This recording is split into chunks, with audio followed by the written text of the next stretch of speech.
Pour la deuxième partie de cette émission, bienvenue donc dans Polémique, PPLK, acte 2, votre talk show au quotidien. Avis et arguments se chevauchent pour aider bien sûr à comprendre le milieu du showbiz d'ici et d'ailleurs. Merci pour votre amour et pour cette sollicitude à notre endroit, tout en vous rappelant qu'on est disponible sur différents canaux, 99, Canal+, StarTimes 740 ainsi que le numéro 3 de la TNT. L'application RTI Mobile est également disponible et téléchargeable sur Play Store et App Store également. Et vous pourrez nous suivre en rediff sur la 3 à partir de 18h30 ainsi qu'à 22h15. Deuxième partie donc, deuxième sujet.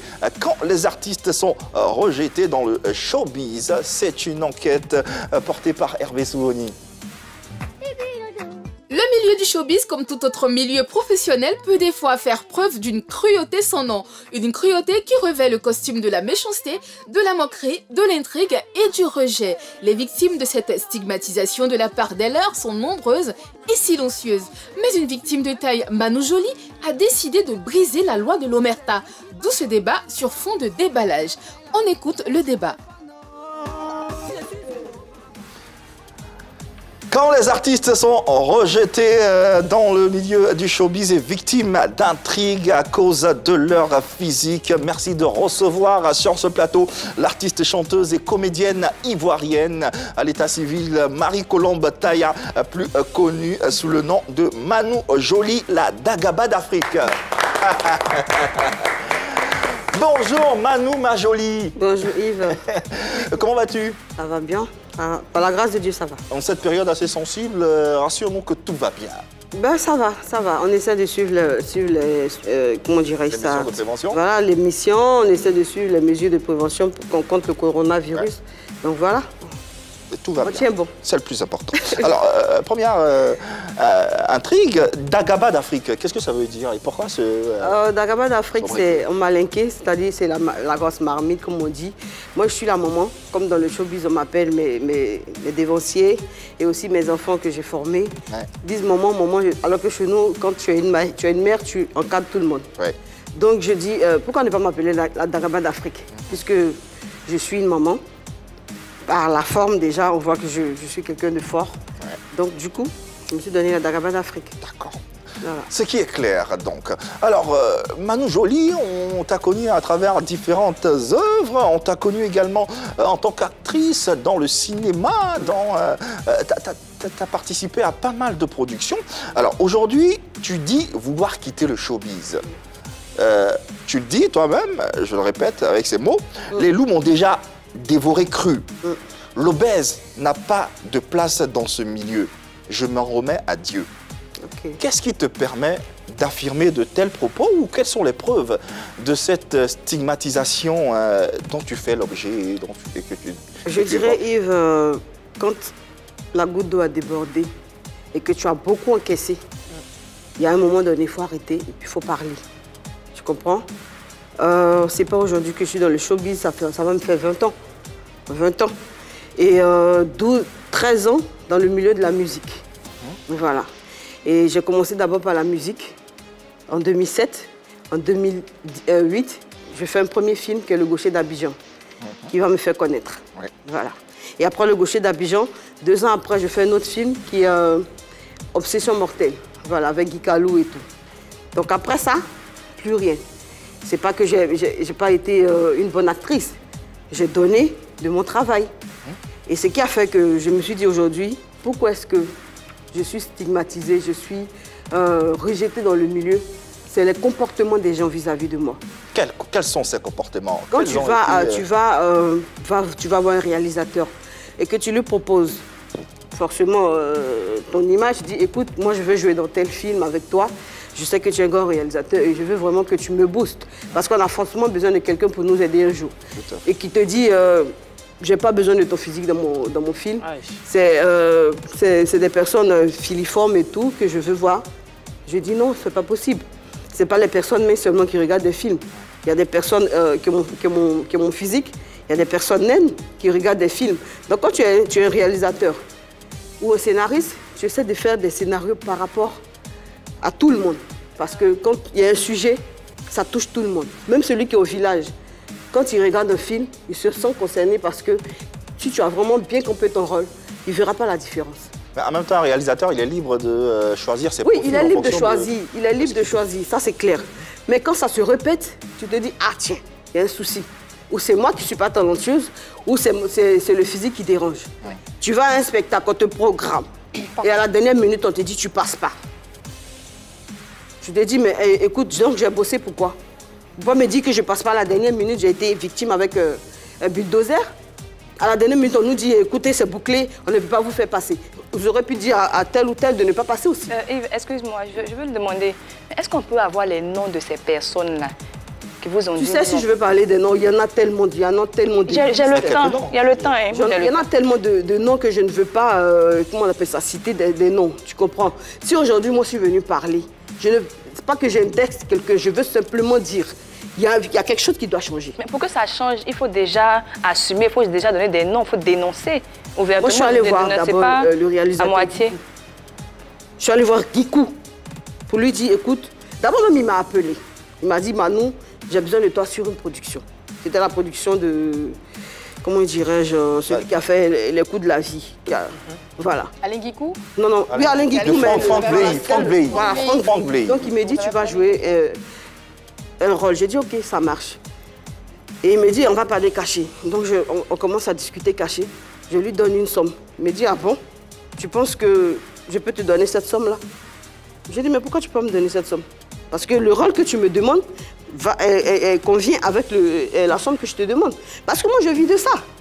Je ne peux pas venir jouer un rôle, par exemple, un rôle premier, comme on dit, et je vais avoir... et qu'est-ce qui s'est passé? Il a refusé? Non, quand il m'a dit ça, quand j'ai commencé à discuter avec lui, il m'a dit, ok, on te rappelle. Il ne m'a plus jamais rappelé. Je sais pourquoi. Pourquoi? Par rapport à ce que j'ai dit, parce que il m'a dit, ce rôle-là ne mérite pas le cachet que tu dois avoir. Est-ce que c'est à cause du cachet qui ne vous a pas rappelé ou c'est à cause de votre... Il y a d'abord ça. Et après, je le rappelle pour lui dire, bah, écoute, je sais que tu es en train de tourner des séries comme Brouteur et tout. Il dit, ok, on va t'appeler, t'inquiète pas. Okay. J'ai jamais été appelé. D'accord. Voilà un exemple, par exemple, que je peux prendre. Voilà. Moi, j'ai une question. Est-ce que tu te considères comme une personne en situation de handicap? Je ne me suis jamais considérée comme une personne en situation d'handicap parce que je me plais telle que je suis. D'accord. Voilà, comme on dit en bon français, pardon, en français, dans notre jargon, je me suffis, je me plais. J'arrive à tenir mon poids, j'arrive à danser, j'arrive à faire des spectacles. Voilà. Donc, je veux dire, arrivé à un moment donné, tu te dis, bon, d'accord, personne ne t'appelle, mais tu vas vers eux. Tu vas vers eux, tu leur demandes. Mais pour autant, tu as participé à tellement de grandes productions que tu ne peux pas. Ah, mais tu ne sais pas comment je suis arrivée à ces grandes productions. On t'a vu par exemple dans Le Dernier Ma Famille, qui est une super production ivoirienne. On t'a vu dans d'autres. Comment j'arrive à ma famille? Comment tu arrives, dis-nous? Bulldozer et moi, on se met en groupe. On crée un petit groupe, ça s'appelle les Calibres de l'humour. Et moi, je dis Bulldozer, comme on n'a pas de production, on ne nous appelle même pas sur des productions. Moi encore, je peux dire une ou deux fois, j'arrive. Mais toi, à part, faut pas fâcher là, tu n'as joué dans aucun film. Ok? On va se mettre ensemble et on va aller voir maman, qui est à Kissi Delta. On va la voir, je dis maman, aie pitié de nous, on a besoin de toi. Elle dit, ah, c'est vrai que quand je faisais mon scénario, je n'ai pas pensé à vous, mais je vous fais une place. C'est ça qu'on demande. Elle a créé un scénario par rapport à moi. Sinon, je vous dis, je n'étais pas prévu. Bon, alors est-ce qu'on doit vous prendre dans des productions par pitié ou plus parce que vous avez du talent? Non, mais j'ai du talent. Mais quand on ne t'appelle pas, Yves, je vis de ça. À part la comédie, la chanson, j'ai pas d'autre. Je veux dire, j'ai pas un business qui rentre. Moi, quand je finis une production, que j'ai de l'argent, je vais au studio. C'est moi qui paye. C'est pas un producteur qui va me produire ou pas. C'est moi-même qui paye. Tu comprends? J'ai écrit mes scénarios. J'en ai peut-être 10 comme ça dans mon placard. Tu comprends? Parce que je me suis dit à un moment donné, ok, si personne ne veut me prendre ou ne veut nous prendre dans leur film, ok, moi je vais créer mes films. Et c'est comme ça que j'ai commencé à créer mes productions. Avec du Bulldozer, on a commencé à faire des petites productions, des petits gags. Mais malheureusement, Dieu l'a repris. On n'a pas pu terminer. Et quand on est allé voir maman, elle m'a dit, ok, je vous encourage, faites ce que vous avez à faire. Si eux ne veulent pas de vous, là, moi, je vais vous prendre. C'est comme ça qu'on rentre dans ma famille. Claire, oui, mais tu as accepté le rôle de ma famille. Un rôle qui te montrait dans une posture assez... une posture que tu décris depuis tout à l'heure, que c'est à cause de ta forme, à cause de ton embonpoint, que les portes te claconnaient. Mais le rôle qu'on t'a donné, le rôle qu'on t'a attribué dans ma famille, c'était un rôle qui te ressemblait entre griffes, que tu as accepté. Je dirais, voilà, pourquoi je dis que les gens ont déjà une idée arrêtée des personnes rondes. Parce qu'on se dit que la personne ronde, elle mange, elle grossit, elle se laisse aller, il n'y a pas d'entretien.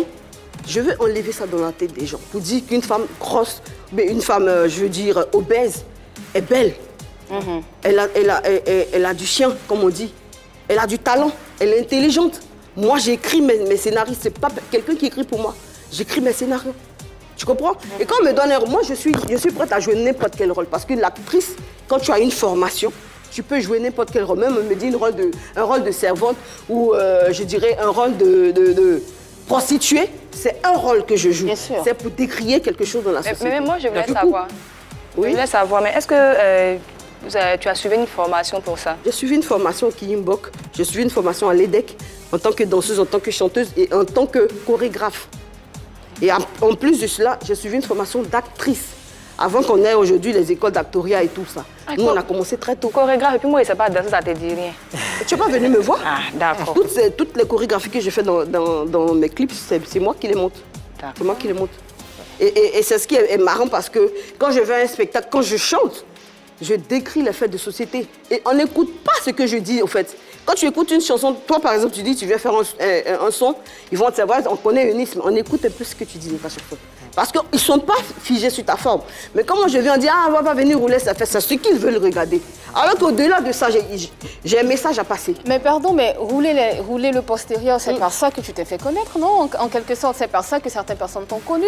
Sur scène, on te voyait, c'était Manu Jolie, c'était celle qui dansait, celle qui faisait rouler son postérieur et qui plaisait. C'est par ça qu'on t'a connu. Aujourd'hui, ce qu'on entend, c'est de la victimisation. Je suis désolée, pardon de le dire comme si, mais c'est de la victimisation parce que tu te plains qu'on ne t'appelle pas, tu te plains qu'on ne fasse pas ceci, mais en dehors de tout ça, tu as du talent. Pourquoi tu ne sais pas de te focaliser sur autre chose? Comme quoi, par exemple? Je sais pas, moi, c'est metteur en scène. Tu laisses la caméra parce que tu dis que les gens ne t'écoutent pas ce que tu fais. Les gens ne voient que la Manu Jolie qui est devant eux, la Manu Jolie qui veut montrer son corps et qui danse et tout ça. Est-ce que si tu te mettais derrière la caméra, est-ce qu'une fois, si tu te mettais derrière la caméra, on ne verrait pas autre chose qu'une personne qui est sur scène et qui veut juste faire rire? Pourquoi tu veux que je me mette juste derrière la caméra? C'est un conseil, c'est juste un avis. Non, je ne peux pas me mettre juste derrière la caméra. C'est comme si toi, tu disais Annie France, écoute, tu n'es plus animatrice, tu deviens caméraman, alors que c'est pas ce que tu veux. Moi, c'est un métier que j'ai appris, je l'aime. C'est pas que j'aime pas ce que je fais. Hein. Est-ce que aussi... J'aime mon métier. Est-ce que aussi, finalement, diversifier autant ses activités, finalement, est-ce que le public ne se perd pas, savoir que Manu Jolie est comédienne, artiste chanteuse, danseuse. Est-ce que finalement les corps de métier quand tu es avec les comédiens, ils te prennent pour une chanteuse? Quand tu es avec les chanteuses, ils te prennent pour une comédienne? Je vais te prendre au mot parce qu'aujourd'hui, la plupart des humoristes que vous connaissez commencent à chanter. Ils essaient de diversifier leur activité. Moi, j'ai commencé par la chanson. On ne m'a pas connue en tant que chanteuse. Voilà. Je le dis.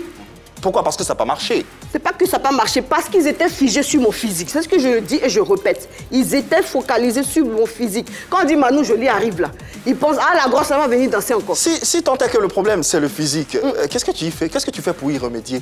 Est-ce que tu as des stratégies pour essayer de perdre de poids, par exemple, pour essayer de maigrir? Est-ce qu'il y a... Je n'ai pas dit que ça me dérange. Pourquoi est-ce que moi, ça ne me dérange pas, vous, ça vous dérange? Mais si tu dis que c'est le problème... est fait de tout. Oui, bien sûr. Il y a des nains, il y a des beaux, il y a des vilains, il y a tout. Pourquoi vous voulez que moi, je m'extrais pour faire plaisir à des gens? Non. Mais quand tu essaies d'aller vers les gens, que tu leur dis, écoutez, voilà mon métier, voilà ce que je fais. Bon, je suis chanteuse, c'est vrai. Je suis actrice. Et j'ai ajouté l'humour. Et aujourd'hui, je fais pas mal de spectacles de dérision parce que j'essaie d'interpeller les gens pour leur dire, écoutez, on est là. Pensez un peu à nous. On est là. On fait partie de ce monde-là. On n'est pas des gens absents. C'est justement pour ça qu'on dit tu peux essayer autre chose. Tu as essayé de danser, tu as essayé d'écrire, tu as essayé elle dit elle veut pas. Elle dit elle s'assume. Elle s'assume. Non, elle s'assume. Mais elle veut forcément qu'on l'écoute. Ces personnes qui veulent t'écouter te demandent quelque chose. Si tu veux vraiment qu'ils t'écoutent, il faut rentrer dedans, il faut essayer de rentrer dedans. C'est de ça que moi je parle. Hein. Ah, c'est pas que j'ai pas essayé de rentrer. Hein. C'est pas que j'ai. C'est ce que je suis en train de dire. C'est pas que j'ai pas essayé de rentrer. Et comme je rentre, comme on dit, tu cognes ta tête. Oui, justement, si tu cognes ta tête chaque fois que tu rentres, de toute façon, pourquoi tu n'essaies pas autre chose, d'autres stratégies, d'autres techniques? Comme quoi? Comme par exemple, utiliser votre physique comme atout. Si vous le dites tout de suite, qu'à chaque fois qu'on vous appelle, ils sont intéressés par votre physique. Moi, je pense que américain aussi dans le temps, vous connaissez bien l'artiste américain. Moi, je pense qu'on l'appelait beaucoup dans les spectacles parce que, on était plutôt... C'est jouer les guignols. Non, pas jouer les guignols, mais on était... Non, faire rire des gens ne veut pas dire qu'on est guignol, je suis pas d'accord. J'arrive. Donc moi, je pense que... Il y a une manière de faire rire les gens. Et puis, il y a une manière de considérer le travail que tu fais. Quand tu es humoriste, tu sais ce que ça veut dire. Quand tu vas, par exemple, pour un spectacle, tu viens faire de l'humour. Moi, je fais de la dérision. Je parle de moi, je parle de ce que j'ai vécu quand je vais au restaurant, qui me drague, comment voilà, c'est des choses, comment on appelle ça, dont je parle. Tu comprends? Mais ça fait rire. Il y a d'autres qui se retrouvent dedans, qui rient. Mais après, quand tu fais une vidéo, quand tu fais des vidéos, ça marche, c'est intéressant. Quand moi je fais des vidéos, je balance ou je parle de quelque chose, on n'écoute pas le message. On va écouter, ah mais celle-là, attends, l'éléphant là, elle vient dire quoi encore? Ou hippopotame, je ne suis pas un animal. Je ne suis pas une bête de foire. Je suis un être humain comme tout le monde. Et tu es une très belle femme d'ailleurs, on peut le confirmer sur ce plateau. Écoutez ce que je dis. Écoutez ce que je dis. Il y a un message que je passe, souvent de très bons messages. Va sur mes pages Facebook, il y a de très bons messages que je passe, mais tu ne verras pas. Allez, on va sur la stigmatisation de nos artistes dans le showbiz, les artistes en tout cas victimes dans le showbiz. Et nous en parlons avec la Dagaba d'Afrique, Manu Joly, sur ce plateau. Alors, est-ce qu'un handicap physique peut être un frein au succès? Moi, je dis non tout de suite. Je dis non tout de suite parce que je prends l'exemple de Laurent Ounark qu'on a connu dans Camping Paradis sur TF1. Ouais. On a connu quand il était obèse et après il a décidé de maigrir. Je pense que c'était de son propre fait. Pépé Calé aussi. Pareil, on l'a connu en tant que quelqu'un qui était en bon point, il était enrobé, il égayait les gens, il faisait de la très très bonne musique. Non seulement il jouait de son physique, et il mettait en avant son talent. Donc il faisait les deux à la fois. Le fait de combiner les deux faisait qu'on ne voyait pas forcément la personne obèse qu'on avait devant nous, mais on voyait quelqu'un qui était talentueux, qui savait chanter, qui savait bercer les gens. Et les experts disaient en substance, Yves, si tu permets, que les personnes obèses sont susceptibles, elles ont toujours le nerf à vif, elles sont toujours piquées à vif. On ne sait pas pourquoi, parce qu'elles ont l'impression... Voilà, justement, parce qu'elles ont l'impression que les regards sont tournés sur leur physique, comme disait Manu Joly tout à l'heure, et c'est un complexe. Et ça, franchement, je trouve que c'est désolant. Quand je vois Pépé Calé qui a percé dans son milieu, je trouve que Manu devait faire pareil. Alors Manu, est-ce que tu penses que le fait que tu sois généreuse, je vais appeler ça comme ça, c'est un frein au succès que tu devais ou que tu es censé avoir? C'est ce que je me tue à dire. Quand j'ai commencé, ma forme là, c'est la même. Hein. Elle n'a pas changé. Toi, tu me connais. Elle n'a pas changé. Et tu sais que je m'aime. J'aime bien m'habiller. Comment? J'aime le style. Je crée des vêtements. Ouais. Voilà, je crée des vêtements. J'ai même créé ma marque de vêtements qui s'appelle Be Strong. Okay. En anglais, qui veut. Je donne la. Voilà, sois fort. Parce que quand je me lève le matin, que je me regarde dans un miroir, je m'aime. Voilà, c'est ce qui me donne le moral. Et je me suis dit, pourquoi ne pas créer un truc qui va me donner toujours la force? Au-delà de t'aimer, on sait que tu t'es accepté, le complexe, il n'y est pas. Qu'est-ce qui fait que tu as du mal à rencontrer du succès, selon toi? Mais c'est ce que je dis, je ne sais pas. Moi, je travaille. Je travaille, je bosse comme tout le monde. Je dors à 2 h du matin. Je crée. Comme je dis, je vais vers les gens. J'ai même créé un scénario qui parle des faits sociaux, de la stigmatisation dont je suis victime. J'ai parlé du viol, j'ai parlé de certain nombre de choses qui parlent de faits de société. Et comme je ne voyais personne, parce que je suis allée vers des gens pour proposer à m'aider à faire ce film, je suis allée voir des personnalités du pays, des ministres, parce que je me suis dit quoi? j'ai pas les moyens. Parce qu'il faut, pour pouvoir avoir les moyens pour faire une production, il faut bien que l'argent rentre.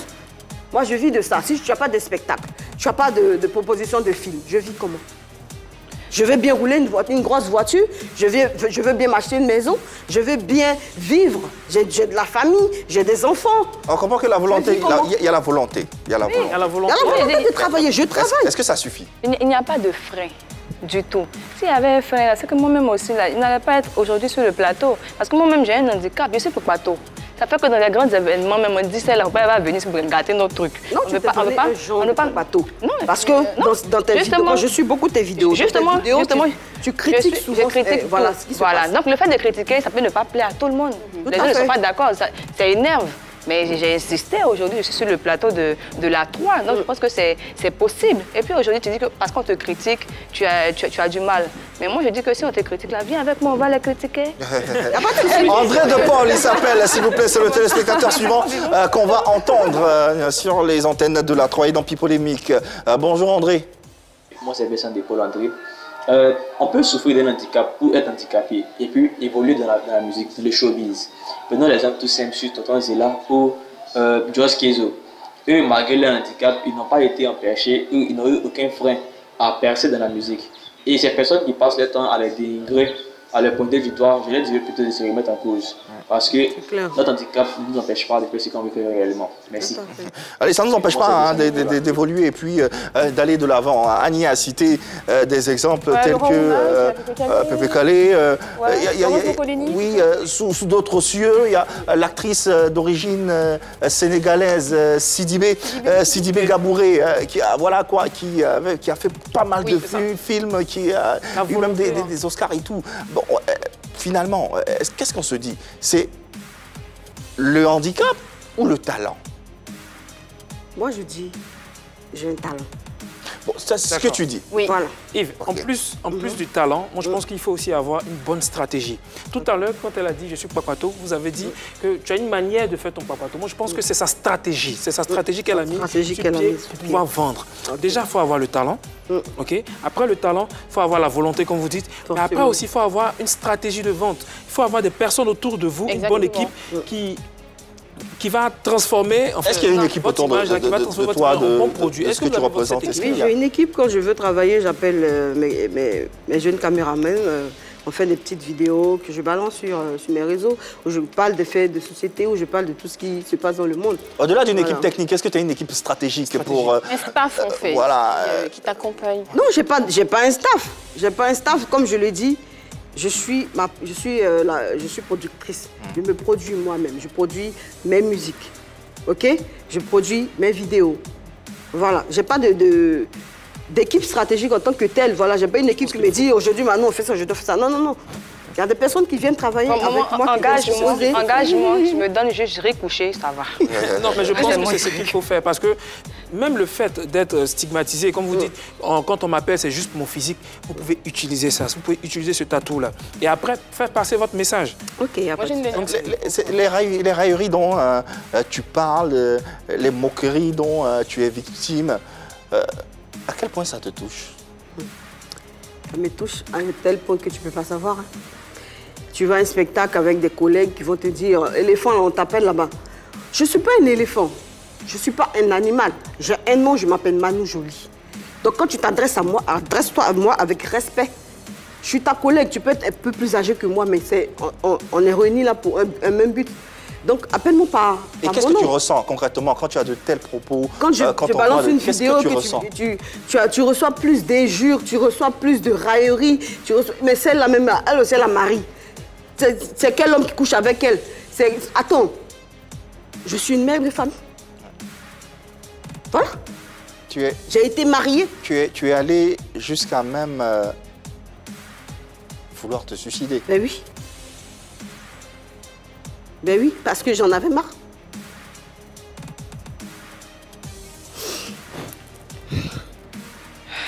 On comprend que l'émotion a gagné notre invité. Et moi, Yves, si tu permets, je voudrais dire à Manou Jolie, j'ai lu en substance qu'elle avait suivi un régime, mais qu'elle avait repris du poids après. que je comprends très bien l'effet yo-yo parce que effectivement, quand on perd du poids tellement vite, on le reprend mais tellement facilement qu'on s'en rend pas compte. Ça, c'est la première partie. La deuxième partie, ce que j'avais envie de te dire sur ce plateau depuis Polémique, Yves, si tu permets, c'est de t'accepter et d'en faire un atout.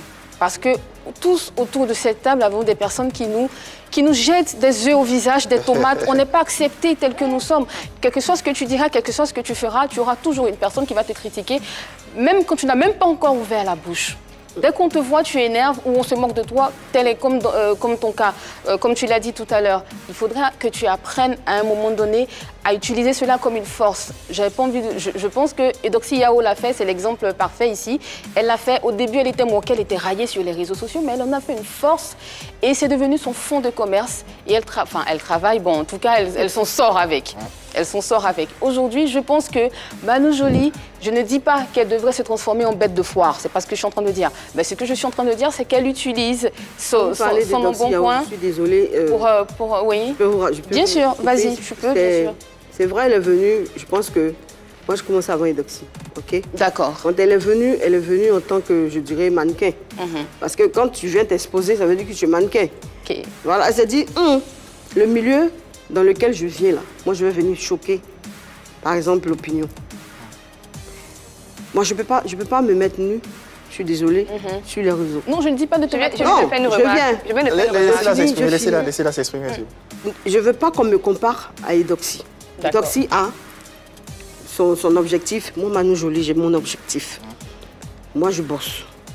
Je veux atteindre un certain niveau. OK? Manu, qu'est-ce que tu veux qu'on retienne de l'artiste que tu es? Qu'est-ce que tu souhaiterais dire à ces personnes, à ces mélomanes, à ce public qui te suit et que tu souhaiterais, que tu voudrais contenter? Je voudrais dire à ces personnes-là que j'existe. Je suis un être humain comme tout le monde, qui a le droit d'aimer, qui a le droit de vivre, qui a le droit de travailler, qui a le droit de vivre de son art. Parce que j'ai choisi un métier que j'aime. Je ne suis pas tombée comme ça du ciel pour dire, écoute, j'ai rien à faire, je veux devenir artiste. Non. J'ai formé des gens. Comment on appelle ça? Ce que j'ai acquis, je l'ai appris à des personnes. Ennis, quand elle commençait, elle venait me demander conseil avec Bulldozer. Maman, écoute, je ne maîtrise pas tout. J'ai aidé les gens. Je suis là pour les gens. Quand Willy Dombo m'appelle, maman, je suis à un spectacle. Je vais à un spectacle. Quand Magnifique a besoin de moi, je vais à un spectacle. Mais quand moi j'ai besoin d'eux, il n'y a personne. La seule personne qui était là pour moi, c'était Bulldozer. Et je le dis toujours.